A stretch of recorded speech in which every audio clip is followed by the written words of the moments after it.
네, 목 뒤에 뼈들이 튀어나오시는 분들이 많아지는 것 같은데, 그냥 가만히 있어도 튀어나오는 거 말씀하시는 건가? 아니면 여기 왜 경추 커브를요. 그런데 경추 커브를 어떻게 우리가 잡아드릴 순 없어요. 무슨 말이냐면 사실은 거북목이나 일자목 같은 거를 목에서 어떤 거를 해결하려고 할 수 없다는 얘기예요. 그래서 특히나 그걸 경추 커브를 운동적인 부분으로 이렇게 잡으려고 해주시는 것보다 사실은 이 경추 이 C 커브를 말씀하시는 거죠. C커브를 할 때 이 커브가 안 나오는 건요, 경추 자체에 구조적으로 문제가 있으신 분들 같은 경우는 아예 우리가 생각하는 C커브가 안 나오고 목을 그냥 이렇게 툭 떨어뜨리면서 내려가실 수 있어요. 그러니까 그런 분들 같은 경우는 이렇게 경추가 이렇게 쌓여져 있었을 때 이렇게 굴곡이 아니고 이렇게 앞으로 척추가 병진 운동한다고 하잖아요. 트랜슬레이션 한다고 하잖아요. 그렇게 이렇게 떨어뜨리시면서 운동을 하시는 경우가 많아요. 그러니까 그런 분들 같은 경우도 사실은 경추의 커브를 잡는 것도 중요하지만 이미 흉추하고 몸통 자체에 뉴트럴이 무너져서 운동을 하고 계시는 경우가 많거든요. 그랬을 때 제가 저번에 이 경추에 조금 포커스를 주고 싶으시면 저번에 그 올려드린 영상 중에 척추 롤 하는 거 있어요. 거기에 밴드 이렇게 걸고 하는 거 있죠. 그 밴드 이렇게 딱 잡게 만드셔서 그 다음에 목 뒤쪽으로 밴드를 이렇게 뒤로 밀어내시면서 내려가라고 큐잉을 주시는 것도 어떤 방법이세요.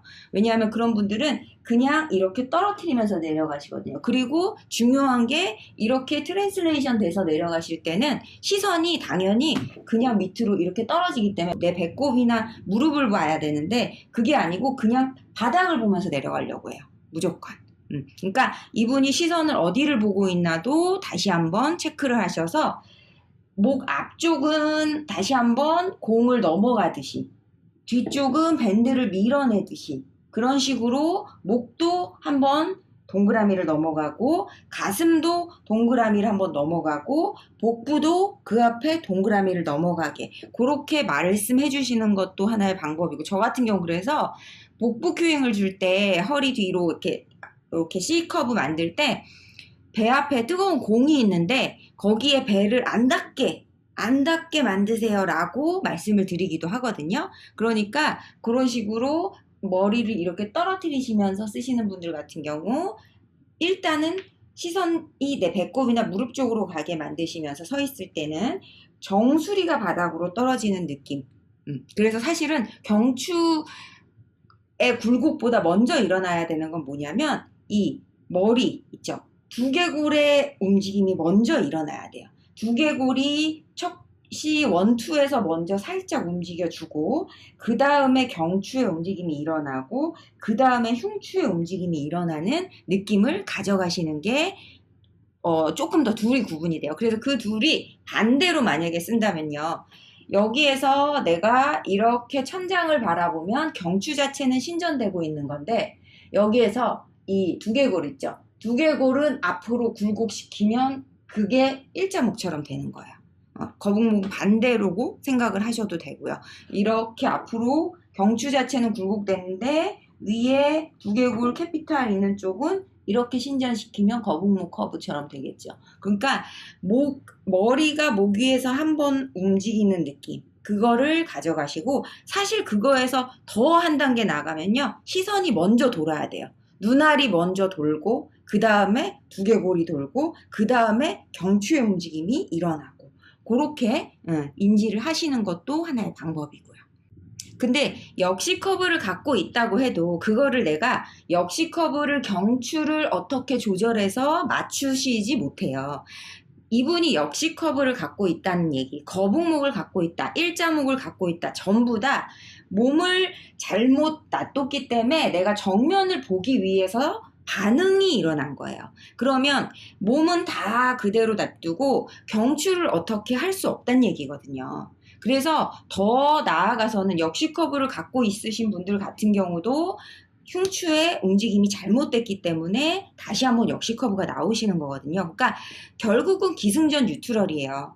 목의 역시 커브를 내가 경추 뒤쪽으로 튀어나오지 않는다고 해서 맞춰주시지 못하는 게 아니고요. 그런 분들 같은 경우 정면을 보기 위해서 그렇게 만들어 놓고 운동이 무너진 거기 때문에 사실은 몸통 중심에 코어 잡고 코어에서 커브 일어나고 굴곡하는 거, 척추를 굴곡하는 것부터 자꾸 인지를 시켜주시는 게 더 근본적으로 해결이 된다는 얘기예요. 당장 경추를 어떻게 만들어주시는 것보다. 역시 커브를 갖고 있다고 해서 굴곡을 안 해야 되느냐, 신전을 안 해야 되느냐가 아니거든요. 경추는 결국은 정면을 보기 위해서 그 상태가 된 거예요.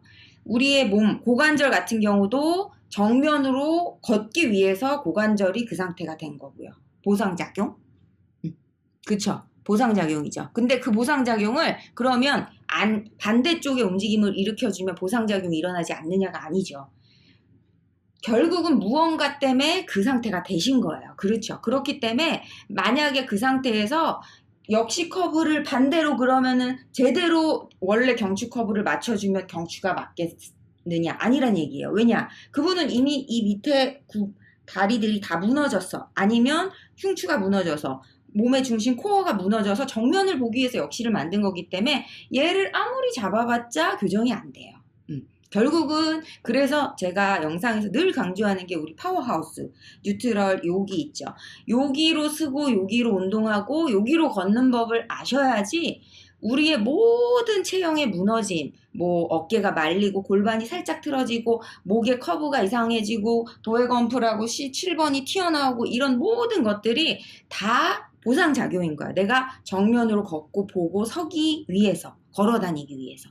그러니까 결국은 그거 한두 개 맞춘다고 맞지 않는 거예요. 그리고 맞았다 해도 다시 돌아갈 수밖에 없죠. 왜냐하면 그렇게 계속 보상작용, 반응이 일어나니까. 몸은 사실은 우리가 그렇게 알고 쓰는 것도 그러니까 그렇게 알고 쓰지만 사실 선생님 생각해 보세요. 내가 걷고 움직이고 지금 제가 손 이렇게 할 때 머리로 뇌로 해서 다 이렇게 명령하지 않잖아요. 반응이에요. 리액션이거든요. 그 리액션이 계속 앞으로도 나올 텐데 그러면 그걸 내가 자꾸 알아채야 되거든요. 그러니까 결국은 역시 커브가 있건 거북목이 있으시건 일자목이 있으시건 간에 그분들은 다 중심이 무너졌다는 거예요. 그러면 대부분의 분들한테 이렇게 시켜보세요. 가슴에 힘을 딱 뒤로 가슴을 이렇게 밀어보시게 시키고 아니면 가슴을 이렇게 떨어뜨려 보게 시켜보세요. 그러면 목에 힘이 바뀌는 게 느껴지실 거예요. 그러니까 그것 때문에 목은 그렇게 힘을 쓰고 있을 수밖에 없어지는 거죠.